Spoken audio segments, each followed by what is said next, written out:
Hello, all, and thank you so much for joining me today on this topic, Fix Your Gut, Change Your Life, Natural Approach to Dealing with Chronic Digestive Problems.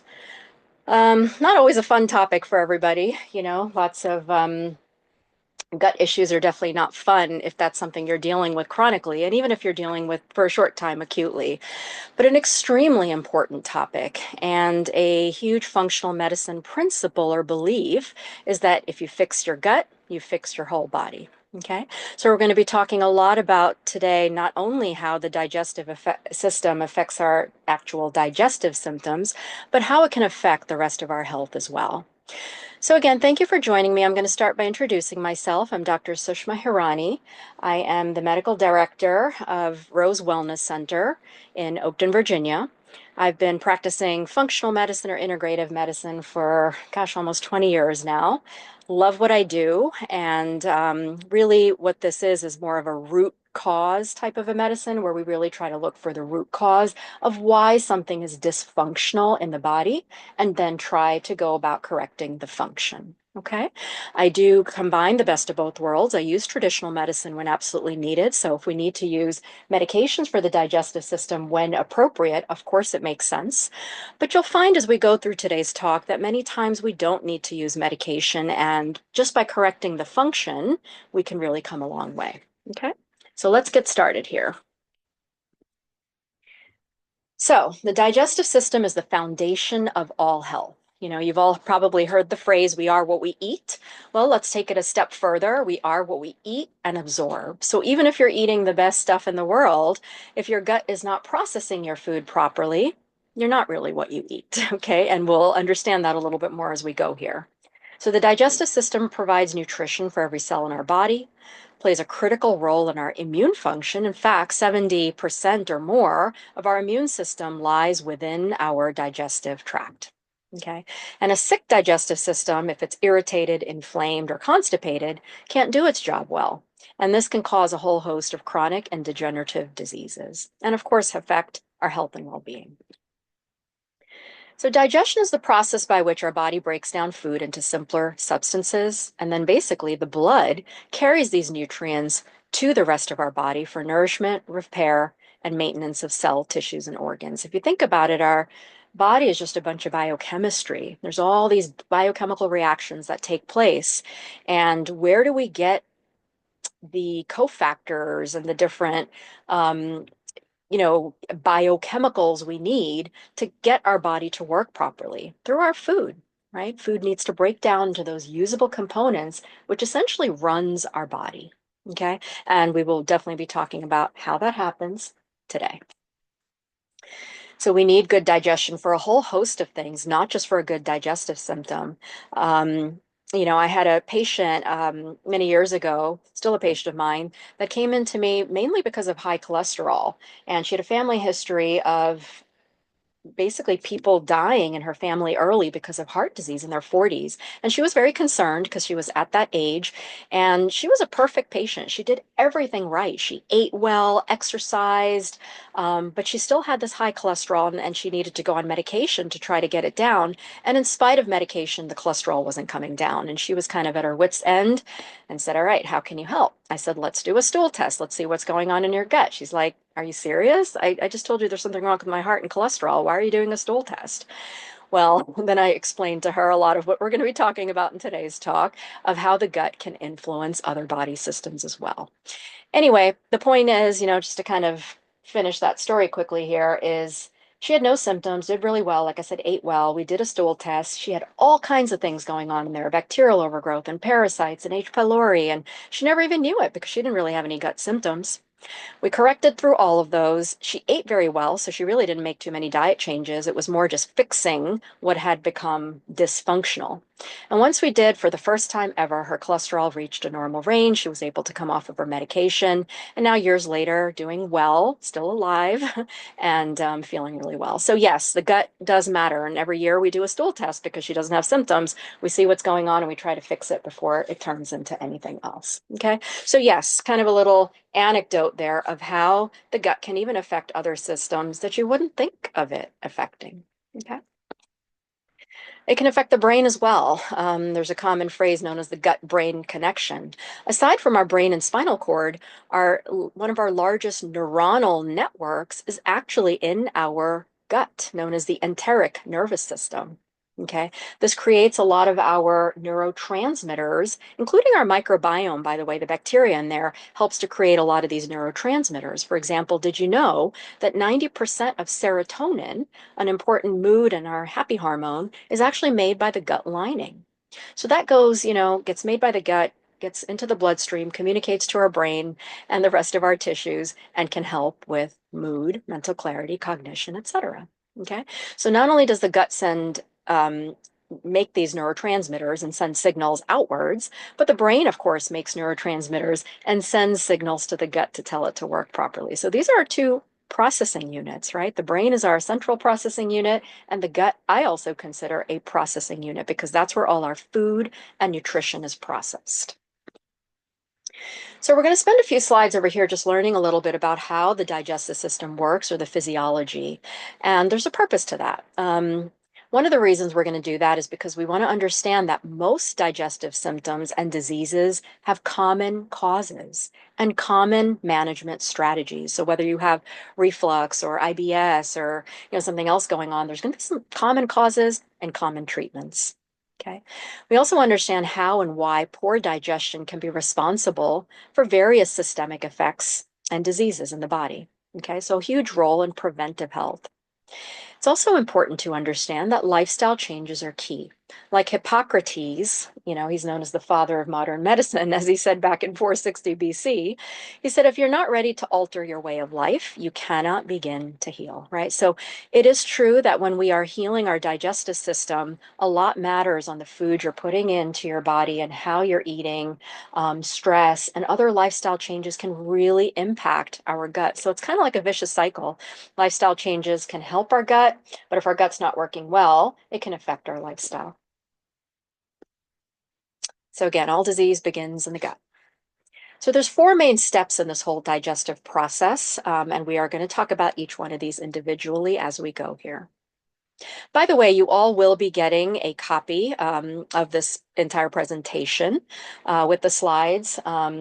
So if I'm going a little bit too quick or kind of going through some slides quickly, you will be able to watch this at your own convenience at a later time and, slow down and actually quote unquote digest and absorb it at your own time, okay?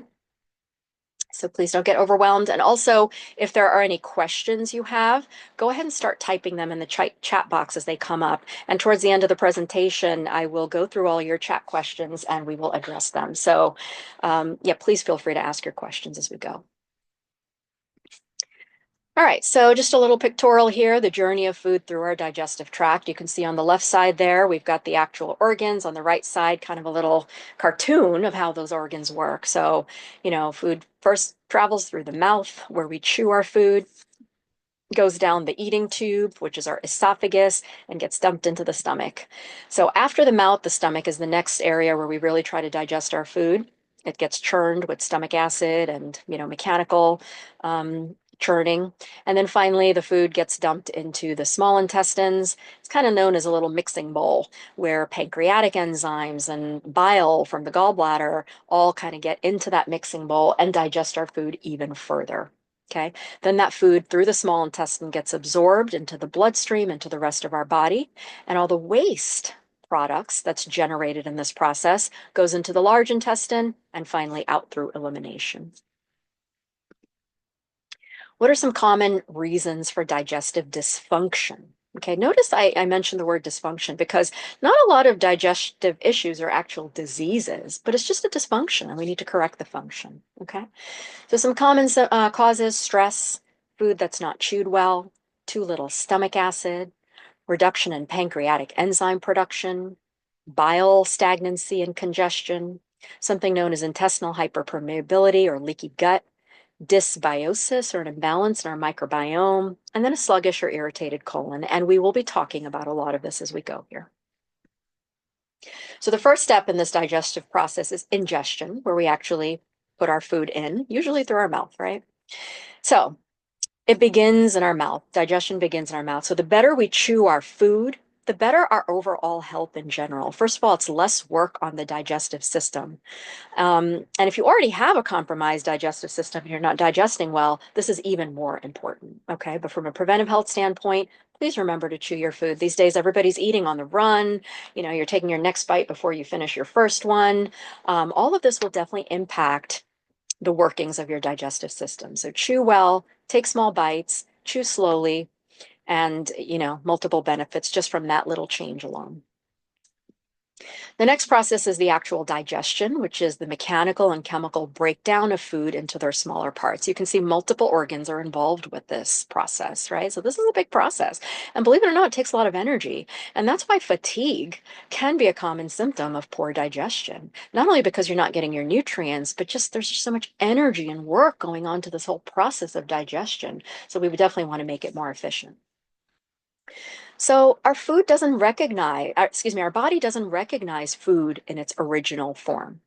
Our cells don't know what to do with that chicken we ate or with the orange we ate, okay? But it does know what to do with the amino acid that we got from that chicken or from the vitamin C that we got from the orange, right? So it's essential that those foods are broken down into their essential microscopic nutrients. These nutrients is what our cells recognize. These nutrients are what send direction and instruction for our cells and various biochemical processes to tell them what to do. Okay, so that's why food plays such a big role in our body functioning as a whole. And that's why we also call the gut processing unit. Once we swallow that food from the mouth, it is pushed down into the esophagus, our eating tube. And as you can see on this picture here, the bottom of that esophagus and top of the stomach, there's a little junction called the esophageal sphincter. So what happens is that sphincter opens up when food is being pushed down, and as soon as food gets into the stomach, that sphincter closes up again.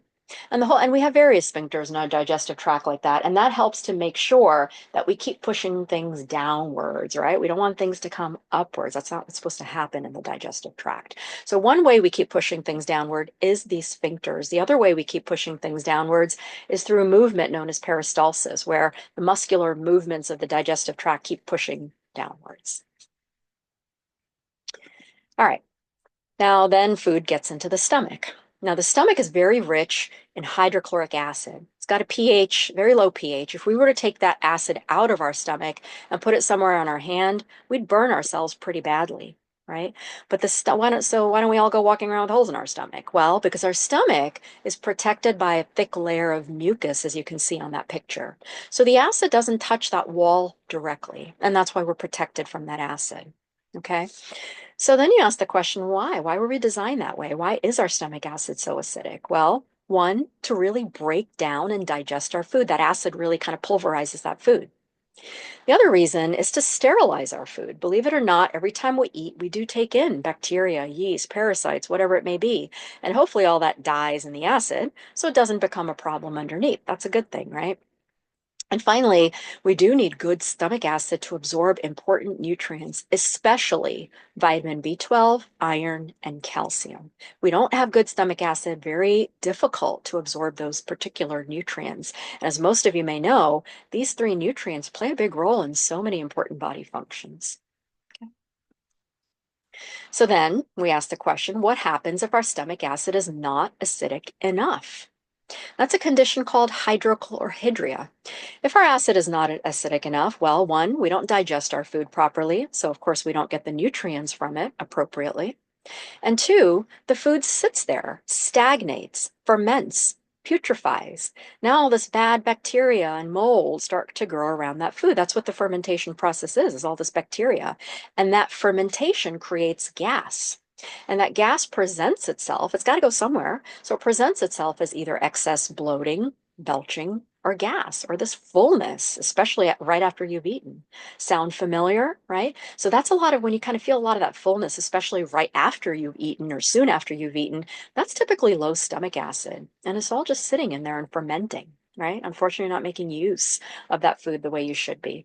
And as you can see on the slide, I mean, that can relate to so many different conditions, including the nutritional deficiencies. Some common causes of low stomach acid. stress and anxiety. And we'll talk a little bit more about how stress affects the digestive system later on, okay?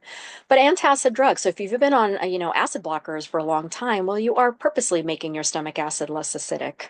Well, you may say, well, I take antacids to help with my stomach acid problem. Well, we'll talk about that in a moment too. You may not be helping yourself. You possibly may be hurting yourself in the long run, okay?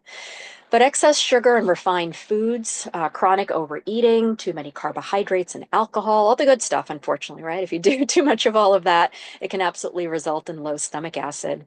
And then certain nutrient deficiencies, zinc, vitamin B1, thiamine, are very important to help even make our stomach acid. How do we know if we've got low stomach acid? Well, there's a symptom that's very, very, again, as soon as you eat, you kind of blow up and you feel all this indigestion. Usually that's pretty classical of hypochlorhydria. Now, there is a test you can do, but called the gastric pH test. Very uncomfortable test. I'm not going to even get into it. It's not done very often. The best way to really kind of know is to do a trial with betaine hydrochloride. Now, I do recommend doing this trial under medical guidance, or if you really, really know what you're doing and know what you're talking about, or if you know for sure you've got this, then you can do the betaine hydrochloride, because there are, a small percentage of people that actually have too much stomach acid, or if you've got an ulcer, or if you don't have that mucus lining in there, or damage to your lining, then of course you don't want to be doing betaine hydrochloride. Okay, you want to make sure the conditions are right for you to try this. But other simpler things you can do if you're hesitant to try betaine is just something simple like zinc or other pancreatic enzymes. Even apple cider vinegar can help with stomach acid, but again, very cautiously and use a small, small amount, always diluted in water. Okay. Again, I do recommend doing this under medical guidance. But if you do take the betaine hydrochloride and gosh, you feel so much better, you're not getting all that indigestion and bloating and gas, and now when you eat your food, you don't feel like your stomach's blowing up, then most likely it's stomach acid and it's working. In that case, keep taking it until you correct it. And this will be corrected. This is not something you have to take forever. And if you don't feel any changes, or worse yet, if you do feel burning or discomfort, then of course stop using the betaine. So what are some problems we experience, common problems we experience with the stomach and esophagus? Well, the classical indigestion. And then acid reflux is a very common one. Lactose intolerance, H. pylori, which is a type of bacteria that can hang out in the stomach and cause issues, and then, of course, gastric ulcers. So we're not going to talk all about these, but let's talk about a common one, gastroesophageal reflux, okay? So what happens here? In this case, remember that little junction we talked about between the esophagus and the stomach? That basically becomes loose, okay? So the left side there is a healthy junction. The right side there is the acid reflux junction, right? It's become loose. Now what's happening is that acid in the stomach starts to go upwards into the esophagus, right? Remember, the stomach is protected by that mucus layer, but the esophagus is not protected by that mucus layer. So when that acid comes upwards, you feel the burn, you feel the reflux, you may get a hoarse voice, you may start to cough a lot, the irritation of the acid, right? So that's what acid reflux is. Acid reflux is not necessarily too much stomach acid or hyperacidity. It is that the stomach acid is coming upward into the esophagus from the right place to the wrong place. It doesn't belong in the esophagus, and then that causes symptoms. So the treatment of reflux, kind of now that you know this information, what would you think it is? It's to close up that sphincter, make that sphincter stronger. Okay. Now, why? So the majority of people that have acid reflux actually have low stomach acid. Why? Because remember what I told you, when you don't have good stomach acid, you don't digest the food. The food sits there, stagnates, ferments, putrefies. Well, if you have all that stagnation going on, eventually all that pressure causes upward pressure. And that can loosen that sphincter over time. And now the contents go upward. So in general, if you've got good stomach acid and you're digesting food properly, now you don't have to worry about pressure pushing upwards. Okay. So again, you want to fix the root cause. You don't want to just cover it up with a acid blocker, because that just, it just takes the symptoms away. It makes your stomach acid less acidic. So now when acid is coming in the esophagus, you're not feeling it. It's not hurting you because it's not acidic, right? But that's not the treatment. That's just helping with symptoms. Now, again, there are people that need those acid blockers under the right indications. But again, you definitely want to look at the root cause, see what's causing it, and fix that, because then you're fixing it permanently. Symptoms of acid reflux: heartburn, regurgitation of food. Again, they're all listed over there. Risk factors, smoking, carbonated beverages, again, all the good stuff, right? So food does matter, and we'll talk a little bit more about food later on. But other things like lying down too quickly after meals, eating too much spicy or acidic food, certain medications, certain diseases, that H. pylori bacteria that we spoke about, okay? And then, of course, you could have a structural issue, something called hiatal hernia, where your stomach is pushing upwards into the esophagus. That's more of a structural issue. That's a little bit harder to treat. Those people may need to rely on acid blockers, okay? Unless they're able to actually correct the structure. All right, so what are some things we can do to help this? Well, food and dietary changes. Okay, again, everything is kind of listed there on the slide. Certain supplements. There's certain healing supplements too, like marshmallow root, deglycerinated licorice, certain types of probiotics and enzymes that can really, really be helpful with acid reflux as well. Of course, in severe cases, especially if you've got the structural issues, you may even need surgery. And then, like I said, in a few subset of people, acid blockers may be indicated. But usually if you're going to take those, you want to try to keep them for a short period of time, try to fix the cause if possible, and get off of those. So the birthday cake gave me terrible heartburn. Next time, try removing the candles before you eat it. Right? So don't put that spicy food in your mouth if you know it's going to worsen this issue, right? Until it heals. It's not like you got to stay off of it forever, but just heal it, kind of like a fracture. All right, now that we've done all that digestion in the stomach acid and in the mouth, that food, as we said before, goes into the mixing bowl, digestive enzymes, excuse me, the pancreas releases digestive enzymes, the gallbladder releases bile. These get in there and they help to break up the food further. Okay. I call pancreatic enzymes, like I think of them as little Pac-Mans, right? They're going and breaking up your food even more. So again, you can see digestion is this big process, right? They help to break down the carbohydrates, the fats, and the proteins. Fats break down into omega-3s, right? Proteins break down into amino acids. Carbohydrates break down into energy. So again, we need the nutrients from these foods. Bile is actually produced by the liver, stored in the gallbladder. And every time we eat food that's got some fat in it, the gallbladder releases that bile to help us emulsify that fat so that we can utilize it again, turn it into omega-3s. And if we're not doing a good job of that, that bile starts to thicken, and that can lead to gallstones, high cholesterol, elevated triglycerides, fatty liver, and other conditions as well. All right, so there are ways we can thin the bile, both through food as well as through certain supplements. Too much estrogen, by the way, in the form of birth control pills or through other mechanisms, can also thicken the bile. So there's a connection to the hormones too. So what happens if we don't have digestive enzymes? Well, kind of some of the same things, right? You don't get your nutrients from your food properly. The food's not breaking down. It sits there, stagnates, ferments, resulting in excessive indigestion symptoms. Now, the difference typically between low stomach acid versus enzymes is, as I mentioned before, with low stomach acid, you get those symptoms almost right after eating, right? So someone says, hey, I woke up in the morning and I felt fine. Then I take my, breakfast, right, my first meal, and I'm all bloated right away. That's usually going to be as a result of low stomach acid. But suppose you feel it a couple of hours later. I was fine before and now I'm feeling bloated. That's could be more likely digestive enzymes. Again, these are not hard and fast rules, but these are generalities. So how do we treat low pancreatic enzymes? Well, there's lots of foods that are rich in natural enzymes. Some of those are listed on this slide. So get those and especially try to eat it right before the rest of your meal. Also certain herbal teas like peppermint tea and ginger tea, for example, fennel tea. These can be really, really helpful in helping us to produce more digestive enzymes. And then you can take enzymes as a supplement. Digestive enzymes as a supplement, as long as you're taking a good quality, really pretty safe and worth a try. Definitely worth a try. You finish one bottle's worth and you're taking them regularly before your meals. And if you're feeling a lot better, keep taking it until, again, the problem corrects. If not, well then, probably unlikely a digestive enzyme issue. Okay, but you can test for this. You can actually test if you've got low enzymes or not. And of course, as mentioned before, chew your food well. All right, now we've ingested, we've digested, finally absorption. Absorption is the delivery. So now that we've digested all those nutrients, we've gotten our omega-3s and vitamin C and calcium and magnesium or whatever we need, right?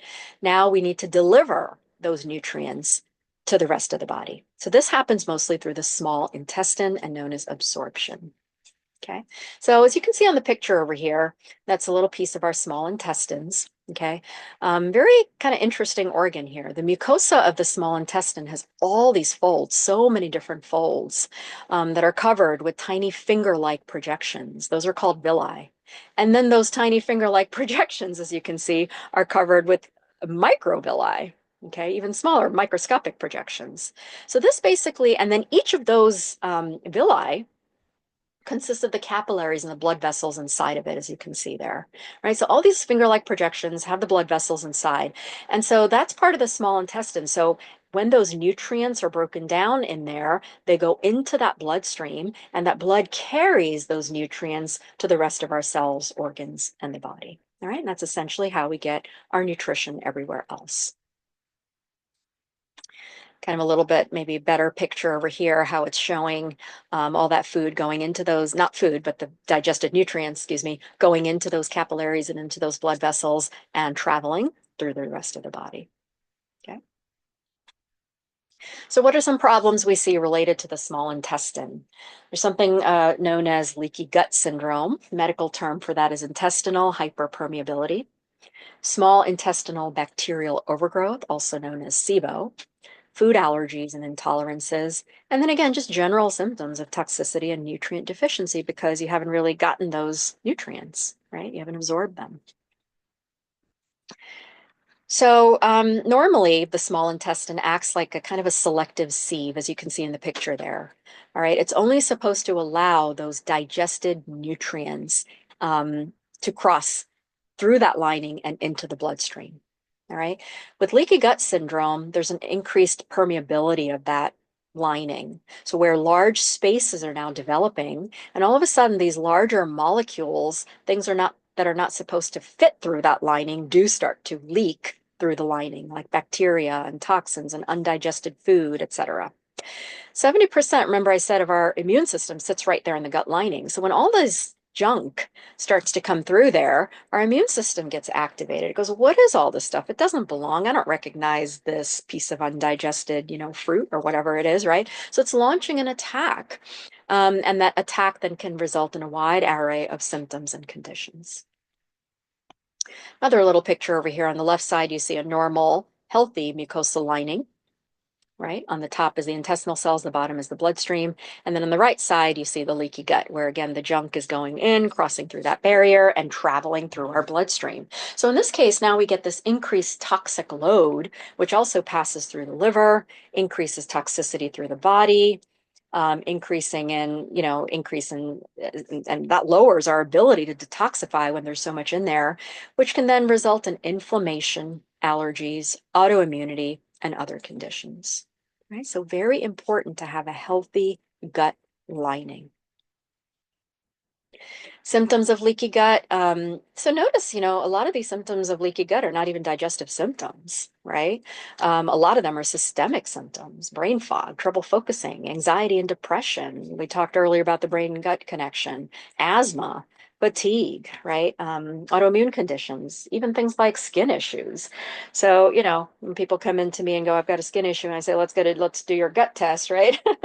They look at me like I've grown horns, but then again, once we kind of understand this process, it makes a lot of sense because if we can contain those toxins, make sure they're coming out of the body rather than into the body through the bloodstream, we can really help improve the health of all these various organs and systems and reduce inflammation, autoimmunity, etc.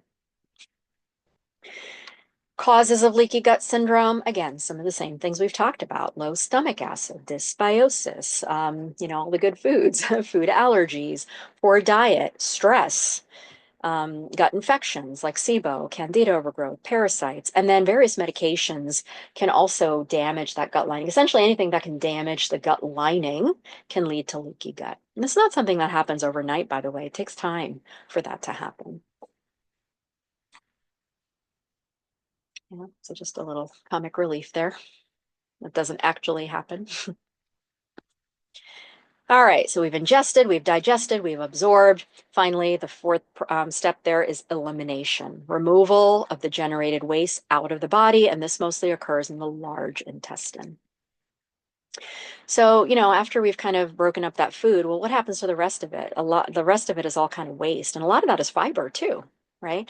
Older cells from the gut lining. All of these things need to be shed out, pushed into the colon until you have a bowel movement and completely eliminate. Okay. So fiber is not meant to absorb. Fiber is meant to actually sweep out all this junk out of the colon and out of the body. And that's part of why fiber is so important. Okay. It's our sweeper. Keep things clean. All right, so what are some issues or dysfunction we can see with the large intestine? Condition called dysbiosis, irritable bowel syndrome, constipation, diarrhea, diverticulitis, inflammatory bowel disease, and of course others too. These are just some of the most common ones. So let's talk a little bit about the microbiome. Okay, our body is actually made of trillions of organisms, excuse me, things like bacteria, fungi, and other microbes. They actually, believe it or not, outnumber our human cells 10 to 1. We have, for every one human cell, we have 10 microbe cells. Interesting, I thought, a little interesting fact to put in there. But anyway, this microbiome kind of works like what I think of a big computer, okay? A supercomputer, untold intelligence, and insight into restoring health. And this microbiome kind of grows along with us from infancy into adulthood, all right? Through all of these different bugs in our system, information is extracted from food, so our body knows what to do with that food. Our immune system is regulated, inflammation is contained, communication pathways are restored, and our natural defenses are repaired. So they're doing a lot more than we give them credit for. In the past, kind of the whole microbiome was just thought of all these bugs, and nobody really understood why we had them in our gut, why we have all this bacteria, but we're really understanding that a lot more. Still a lot more to learn, however. Very complex. Some experts almost call it an organ of its own. So within our microbiome, we've got good bacteria, and then we've got the bad bacteria, yeast, etc. Okay, so the good bacteria, also known as probiotics, which I'm sure most of you are familiar with, help with so many important processes in the body. We definitely need lots of good bacteria in there, and we can get this through food, ideally. But again, a lot of people that have so many digestive issues, they can't handle a lot of foods, right? Because a lot of foods bother them. They can't eat well, or we're just allergic to a lot of foods. So sometimes we can't always get everything we want from food if we've got a sick digestive system until we fix it first, and then we, use food. So you can get this as a supplement as well, but important for so many processes as you see here. So what does dysbiosis mean? This is basically an imbalance in your good and bad bacteria. In general, you should have about 80% good guys in there, 20% other. As long as that other remains at 20%, they live in there peacefully, they do no harm. But if they overgrow above that 20%, that's when they really start to become a nuisance, because they're stealing your nutrients, stealing your hormones, contributing to nutritional and hormone deficiencies.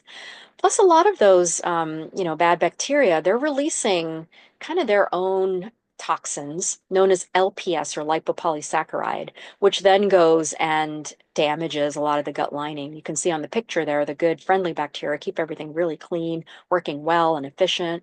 The unfriendly bacteria are releasing all of those biotoxins and lipopolysaccharide, causing damage to the gut lining, inflammation, allergies, autoimmunity, etc. Right? So obviously, who do you want? More of the good guys, less of the bad guys. Lots of different conditions linked to dysbiosis. I mean, the research for this right now is huge. There's lots of research proving that imbalanced gut bacteria can play a role with so many different health conditions, and the research is still ongoing. And like I said before, we still have so much more to learn.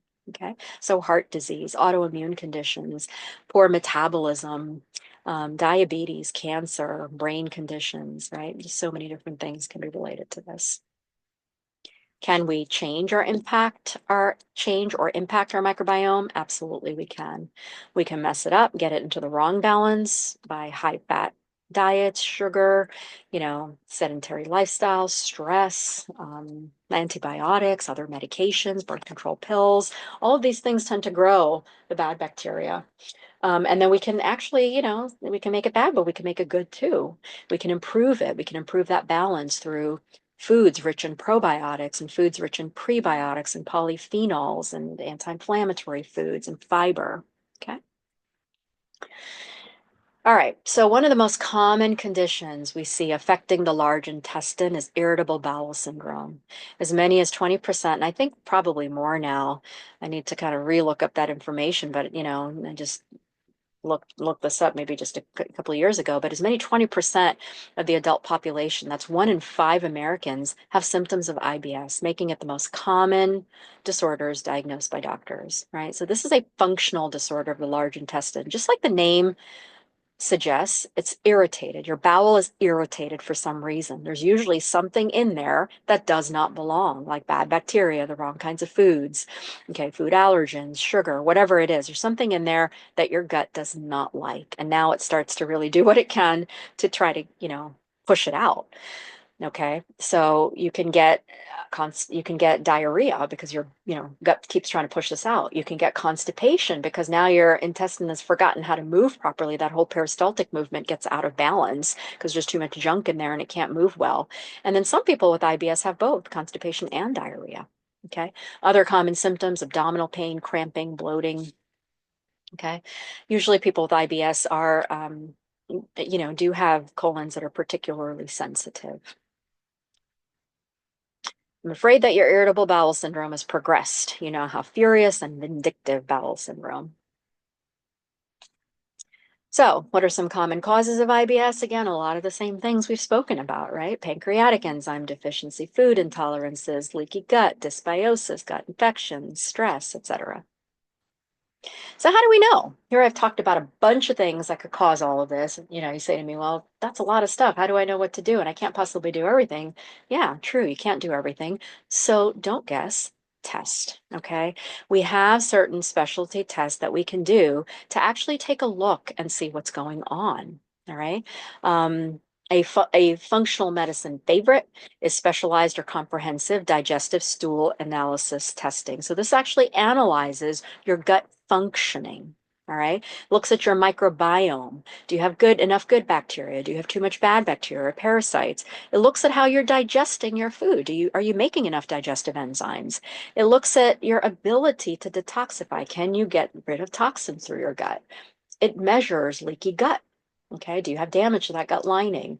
It looks for certain food intolerances, but you can also, of course, do more detailed food intolerance testing to know if there's foods you're eating that might be problematic, um, and various other, functions can be looked at in the stool test too. Okay, so really gives us a lot of information. Like I said, you could do food allergy testing, you can do elimination diets.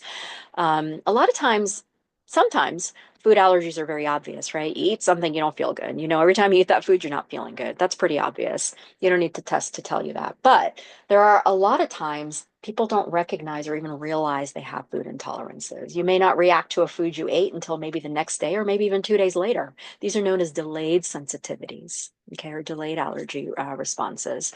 So, you're kind of constantly feeling bad, but you're not exactly sure why. So it can be very helpful to understand which foods are causing issues.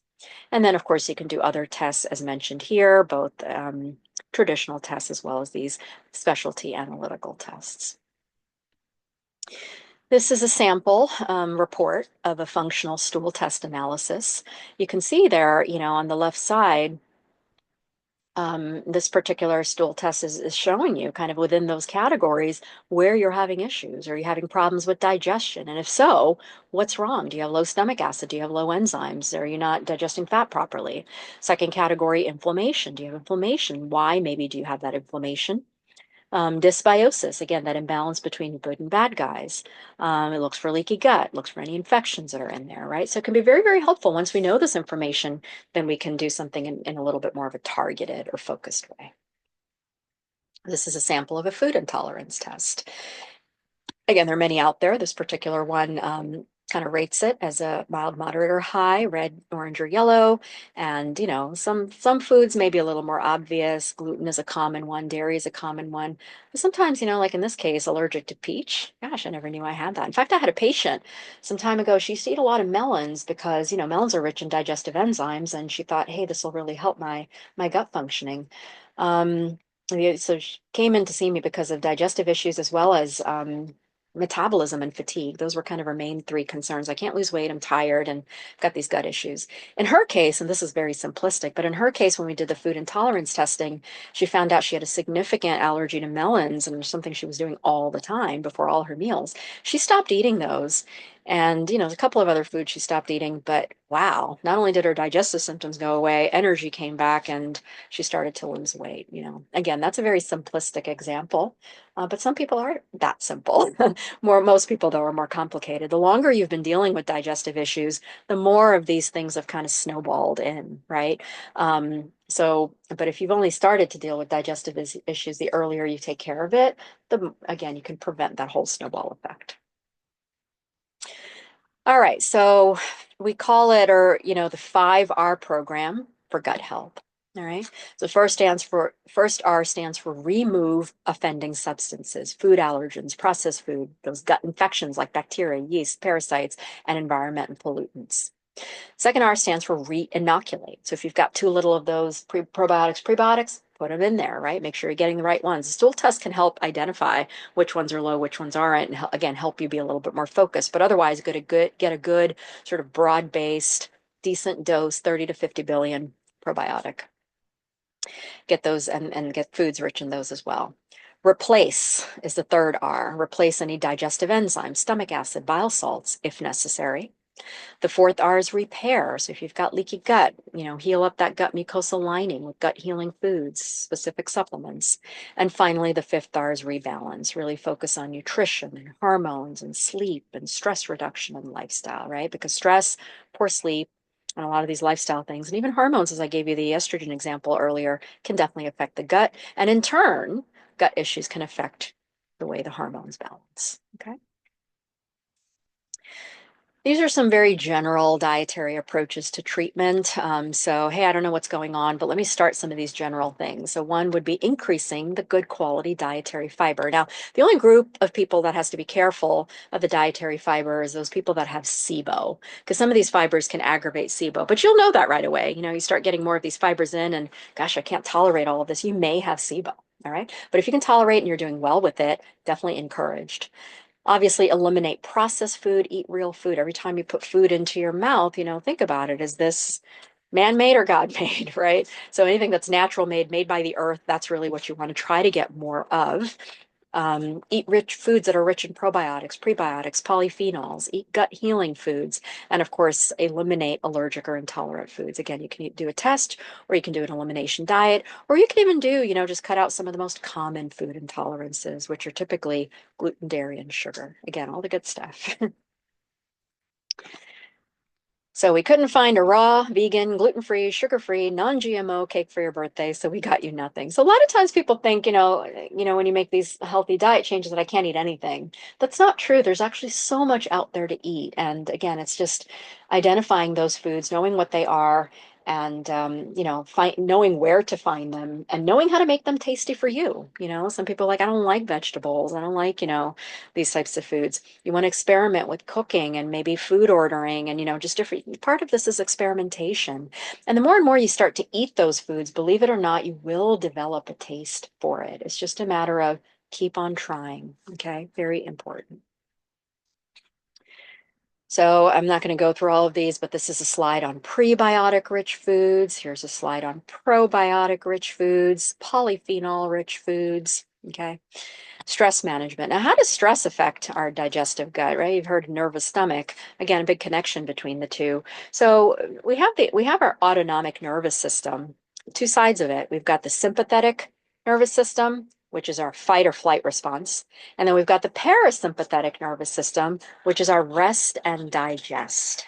Okay. So if we're in high stress mode all the time, which means we're living on the sympathetic side, fight or flight, that means we're ignoring or neglecting a lot of the time the rest and digest, right? The digestive system lives in the parasympathetic nervous system. So that's why stress can influence it. And so therefore, if you are ignoring the parasympathetic nervous system, everything slows down in your gut. You're not able to produce enough stomach acid. It slows down. The production of digestive enzymes slows down. There's inflammation. The peristaltic movement slows down. The gut bacteria, believe it or not, start to alter. Okay, so absolutely stress can affect gut functioning. So you may say, people come into me, I'm doing everything right. I'm eating everything right. What's going on? Well, how's stress in your life, right? And then we get into this whole different story. So very, very important to make sure both stress and the dietary part are looked at and addressed. General supplemental approach to healing. Again, these are very general things. So, hey, I don't know what's going on, but let me start with some general things. So, what are some general things you can start supplement wise to really get things helpful? I think a trial of digestive enzymes is definitely worthwhile. Okay. Again, you'll be able to tell within a bottle's worth, is this helping me or not? If it's helping, keep it. If it's not, don't. Good quality matters. Please make sure you're getting your supplements from good quality areas only. Usually you want to look for something on there that says third party tested. That way you know that whatever it says is on there is actually on there and that's not fake. Unfortunately, there's too much dysregulation in the supplement industry, so quality matters. Okay. Other things you can try taking, I think most people can benefit from a good probiotic or prebiotic supplement, again, except for the SIBO people. And you'll know if you're not doing well with this, you probably have SIBO. Glutamine is another one that most people can generally start and tolerate. Glutamine really helps with healing of the gut lining. Peppermint oil, fiber, okay? And some of those healing herbs can be very helpful too. Okay. And of course, treat by prevention. Again, chew your food, get the right kinds of foods. Make sure you're getting water. And also, avoid drinking cold water with your meals. It tends to dilute or freeze a lot of that digestive enzyme functioning, including digestive enzymes. Okay, so avoid cold water with your meals. Save it for between meals. Um, Fermented foods. Make time for regular bowel movements, exercise, address stress, and adequate sleep. So again, we are what we eat and absorb. Hopefully that statement makes a little bit more sense now. The harder your body has to work on digestion, the less energy it has to work on other functions. So figure out what's going on and take care of yourself by eating well. You deserve it. Okay, so good health begins in your gut. There's a lot we can do if we really want to do it. Okay, so wishing you all a healthy gut and a healthy life. Thank you so much.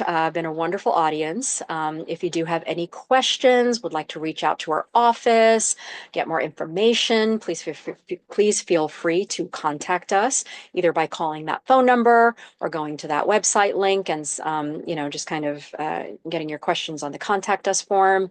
And a wellness coordinator will absolutely reach out to you and address any questions or concerns you have, whether it be about this presentation or anything else related to our center. You will be getting,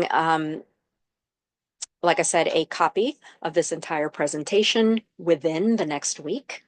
And if you have any questions for me personally, same thing, just put it out, list those out on those contact us form, and I will try to address it. Thank you so much. At this point, I will take any questions that you have. Please feel free to type them into the chat box. I'll give you a few moments to just kind of get those in there, and then I will start to address some of your questions.